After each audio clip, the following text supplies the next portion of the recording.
I still remember those two feelings. The first when I began watching Welcome to the N.H.K, and the one that came immediately after completing it. See, N.H.K was one of the first 100 or so anime that I completed, and I picked it up due to a recommendation from a friend at the time, and compared to everything that I'd been watching up to that point, nothing could compare to what N.H.K delivered. And even to this day, this is the only anime to make me feel so empty in the best possible way. Most anime, manga, light novels, you name it, normalize and even idolize otaku behavior. Not the kind where you enjoy some nerdy pastimes, but the ones where people say screw the real world and get lost in fiction, thinking 2D is all they need, scared of real-life interactions, and what is actually severe depression is romanticized in a pretty horrible way, especially since the market it's aimed towards will then think they can stay as they are and succeed in life, such as their shut-in heroes on screen. Few series go the route of making otaku or even hikikomori lifestyles a negative viewpoint, but the ones that do typically stand out because of it. I made an entire channel dedicated to anime. There's nothing wrong with loving the medium or even preferring it to other pastimes, but the unhealthy lifestyles that are often promoted through memes, content creators, and the media that we consume is an issue, and N.H.K is all about exposing the conspiracies with an intense wake-up call. Welcome to the N.H.K is a story that each version, be it the novel, manga, or anime, will all give you a more depressingly intense experience than the last. Each with their own variations for characters and plot points, but each are a fantastic ride that will leave you speechless and so damn depressed. I love this story so much that every version I could get my hands onto for this tale, I made sure to consume. N.H.K is all about people who blame misfortune on others and conspiracies, hide away their own faults while using others less fortunate than themselves to feel as if they are someone special. A story where depression is around every corner for every major focal character. But despite being a fairly negative tale, it's also one that showcases that no matter how far gone you are, even hitting rock bottom like characters such as Sato, the lead character, ends up at, you can come back. From suicide to substance abuse, this tale really has it all. The beginning of N.H.K always catches me off guard. Typically when you see the shut-in character who gets an allowance from their parents even when they are in their 20s, you expect, hey, let's see how a man who doesn't have to work in his entire life will enjoy his lifestyle. And though it's not 100% depressing right off the bat, something has always felt awkward about this intro, as if this will show you something you've never seen before in this medium. Sato is a man lost in conspiracies. All the bad things that happen have to be because of the N.H.K, an organization he comes up with to justify the actions around him as to not take responsibility for his own shortcomings. His senpai from school got him latched onto conspiracies, and even after all these years, that motto still holds up in his mind and keeps him trapped away. Sato is a fascinating character due to how far down he goes, but also how far he rises by the end. It's more common than I'd like to think for parents to give an allowance to their adult kids as they quote-unquote live alone, and as long as they have food, a roof over their head, and clothing, people can survive on basically nothing, which is what Sato does. He is terrified of the outside world and rarely leaves his house. When he tries it, it's at first pretty funny to see the over-exaggerated reactions, but quickly the viewer realizes how depressing his lifestyle actually is. Eventually he meets a girl by the name of Misaki, who gets him to sign a contract stating that he will show up to lessons each night to help his state of mind as some sort of weird experiment that she is performing, so they'll meet at the park, and if he doesn't, then he'll have to pay a fine that is too expensive for any hikikomori to handle. What makes his arc so interesting is how easily he lies and where it leads him over the story. Sato ranges from lying about not being unemployed but being some top game creator, which in result gets him roped into his friend's Yamazaki side project so he can show his class who is boss, to joining a suicide pact on an abandoned island thinking he was getting some alone time with his senpai as he wanted to manipulate this situation for his own benefit, to even lying about his own feelings, almost getting the one he loves killed due to her own depression. Sato is a liar, but he never used to be. As a kid, lying always scared him as he never wanted to make his mother ashamed, but that kid you currently can't see in the Sato that we follow episode by episode. While watching N.H.K play out, I always question until the very end, what's the point? Why am I watching one of the most unhealthy and depressing lifestyles play out without selling me any sort of message other than this happens in reality and it's a sad sight to see? But it's not just that Sato suffers, everyone around him does. The way the arcs play out and character relationships progress really shape Sato into who he is, the good and all the bad. Not to mention, shortly before the anime ends, he nearly dies, which is why I can't stress enough enough how horrible I feel while I watch this gem. With his allowance finally cut off, for a person like him, it forces him to work even if it scares him. For someone such as Sato, his lifestyle that he's currently trapped in, starving and needing money is the only real way to save him from this, not some late night lectures in a park. Working is really the best medicine for him. But from where the anime starts off with him signing a contract to learn some bullshit lessons, to denying another contract, selling himself to Misaki for life, but then to the eventual mutual contract of working together to be good people to live for the other, it's rather inspiring. Sato is a man who is selfish, using his parents for money even as they go broke so he doesn't have to, using Yamazaki's skills to make a game where he does most of the work as to seem like he is somebody, and using Misaki for emotional comfort, not taking into consideration her feelings as he cares for no one but himself, which makes for the most depressing sequences that are nothing short of memorable. But where he leaves off, willing to die for another and working towards a brighter future with a girl tormented as much as he is in her own way, is what turns him not into a hero, but rather an example. That no matter how bad your life may be and how much you may suffer, eventually there comes a point where someone or something keeps you going, and then you might keep them going. Rather than making everything happy and positive, N.H.K reminds you that life can suck. In fact, it might suck for 90% of your life, but you aren't a fictional character where everything just works out by the end, but rather life will be hard, but eventually if you don't give up, it might become a little brighter day by day, which you rarely get to see in anime.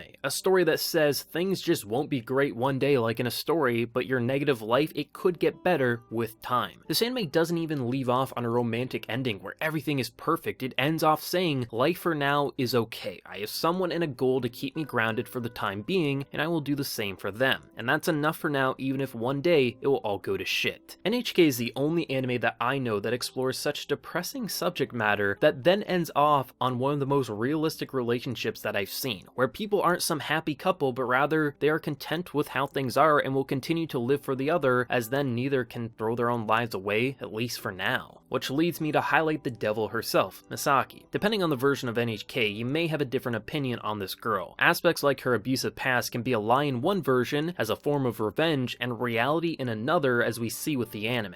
But no matter the version, she is always one of my favorite characters due to how fascinating her psyche is. When you rewatch or reread this series, sequences from before that were eerie become so twisted as to what was really happening underneath the hood. You think, oh, a nice girl helping Sato for unknown reasons, even if it goes dark, it can't all be bad, but then you learn how she views relationships. One of my favorite moments in this anime is when Sato explains how her relationship with the stray cat at the park is nothing more than an unhealthy relationship. This cat acts like it loves her as she gives it food. The moment she stops, it will move on. She responds by saying she sees nothing wrong with that, and as long as she doesn't stop feeding the cat, the relationship won't end. She lives a horrible life, hating herself, feeling worthless and afraid, and the one thing she craves is for someone to be worse than her. Someone who can't live without her, and a hikikomori is the perfect candidate.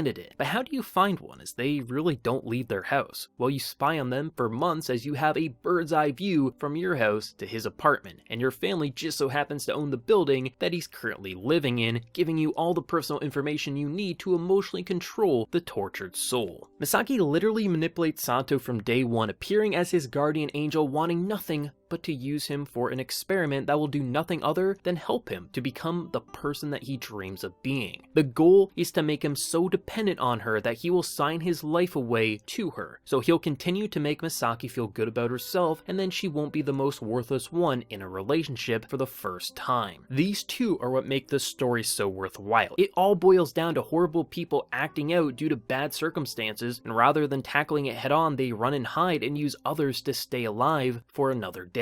Before knowing exactly where the story wanted to go with either of these characters, the situations they got roped into were always fascinating. At one point, Sato ends up on what he views as a vacation with his old senpai, Hitomi, but actually joined her on her suicide-packed boat ride. What makes this arc so great is how Sato is such a depressed person that he doesn't have the nerve to truly back down. In fact, the more he talks, the more courage he gives the others to off themselves. The only reason it falls through is some of the others freak out at the thought of hurting those they love, and Sato continues onwards as he thinks, screw this life, I am worthless. When Misaki comes with the others to stop this act, she yells at him and tells him how useless he is, the most useless person she knows, and that's why she needs him, which in result makes him want to die even more, knowing that the person he respects thinks this lowly of him. And from her point of view, she sees a man ready to die, yet all she cares about is herself and losing the person who makes her feel good because of how she puts him down, not letting him overcome his fears. This moment represents everything there is to know about the two's bond. An emotionally broken and manipulative girl who plays into a Hikikomori's fears, making him dependent on her, and they can live in an endless cycle of depression together, the cat she always has craved. However, when she tries to kill herself and Sato saves her, they eventually reach a point where the two mutually live on for the other, but the terms of this new contract are a lot more optimistic. If this was a tale that ended totally happy, I'd probably have hated this story. This entire ride is utterly painful, watching characters continue down the wrong paths and hurt others for their own gain. But to end this series with a mutual agreement of life sucks, we hate ourselves but like each other, so let's carry on for one another and keep each other happy, at least for the time being, well, that's a pretty fantastic way to end two characters at a point that makes you think they easily could kill themselves in a few years. But leaving off where it does give us hope that their lives finally are making sense and they possibly will reach that better tomorrow, that's the brilliance. That there is no guarantee and there's no better way to conclude their stories. That alone makes for fascinatingly horrible situations, but with how Sato gets wrapped up into the webs of Yamazaki, Hitomi, or even Kobayashi, the way the two's worlds get turned upside down left me utterly speechless with how empty I felt. Yamazaki is one of the more interesting characters I've always thought. At first glance you'd probably think he would be the worst of the story, but really he's just a too obsessive taku who hasn't totally gone off the deep end like our main man Sato. He hides away from society as he's always been picked on ever since he was young, but unlike Sato, he possesses some serious skills in game design and development. What I love about Yamazaki is what he does to Sato. He acts as an interesting mirror, another side to the Sato coin, but the side that's a lot less hopelessly lost. But really, it isn't saying too much. He runs away from his family, refuses to tackle reality as he needs to, and loses himself in 2D far more than he should. But because of his presence, he actually gives Sato a reason to live for a good chunk of the story as we watch them to scramble to make a Gal game that honestly turns out pretty impressive by the end, even if it was a financial disaster. What starts off as two depressing boys ends up being look at what Sato, our talentless man, was able to accomplish. Sure, he just wrote the script for this game, but for a man like him to get that level of determination, it speaks numbers to what Yamazaki did for him, especially with how often he had to reel Sato back in when he tried to get lost in online games and other nonsense. But with how he lies about his relationships both in and out of school to classmates or Sato, it's fascinating to see how this bubbly guy navigates through a fake life, and when reality catches up to him and he's forced to go home to take over the family business, I always found that to be one of the more gripping parts to the story. He ends up happy, married, enjoying life, and not focusing on his passion for game creation like we always thought he would, even if he would have ended up as a starving artist. Which that has always been a head scratcher, as if this anime is telling you to give up on your dreams and follow the predetermined course laid out before you, or that maybe life has a strange sense of humor and you never truly know where happiness may pop out at. Where with Hitomi, you have a girl who has always felt rather down about herself, rarely showing her true colors, and has what most would deem a pretty happy life, a loving boyfriend who should make her happy, but beaten down by a shitty job and a man who has to leave her at many points for clients. She ultimately gets to the point that she wants to die.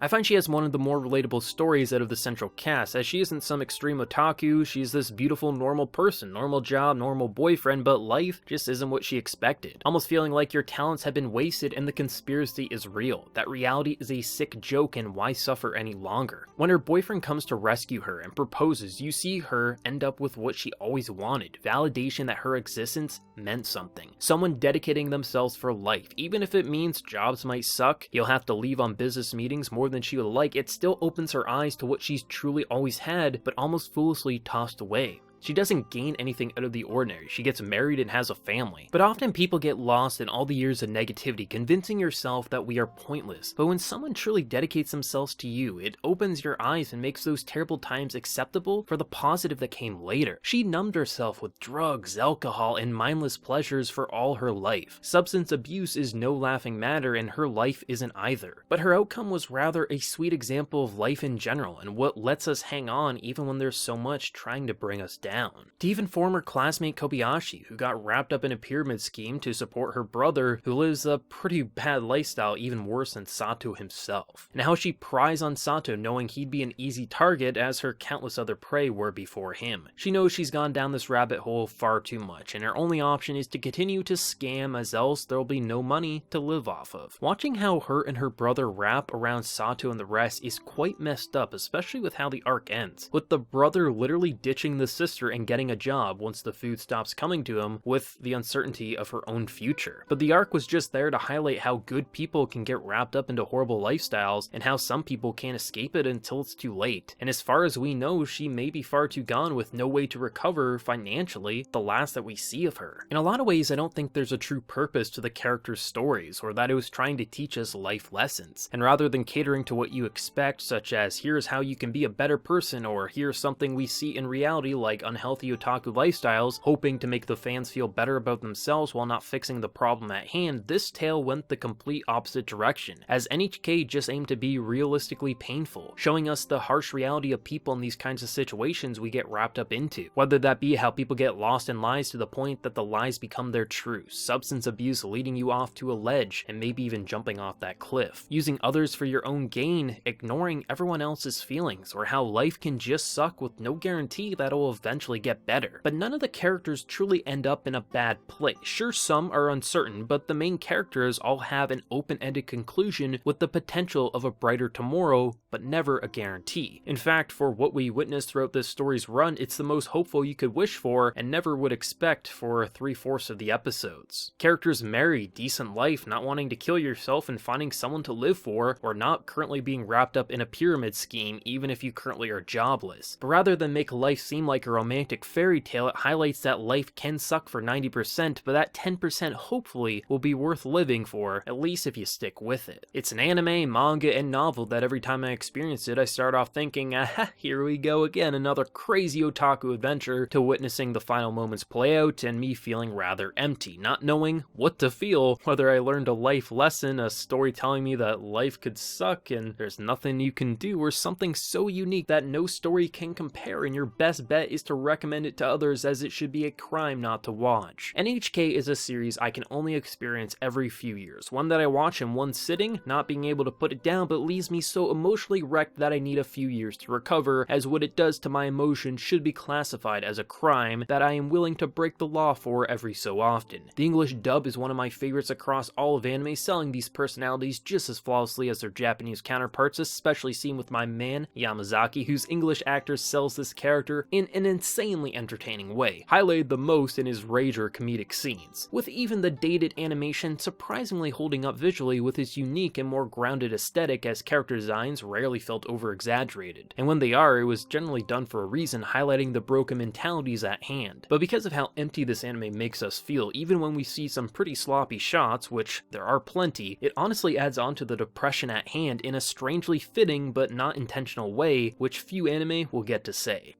But for those who do have any thoughts on Welcome to the N.H.K or this video, I'd love to hear yours down in that comment section below. If you did enjoy, be sure to drop a like and also hit that subscribe button if you haven't been new. Now lastly, there's always my Patreon for those who want to go the extra mile and help support what I do around here even more, that is if you so wish. So until next time everyone, please take care and have a good one.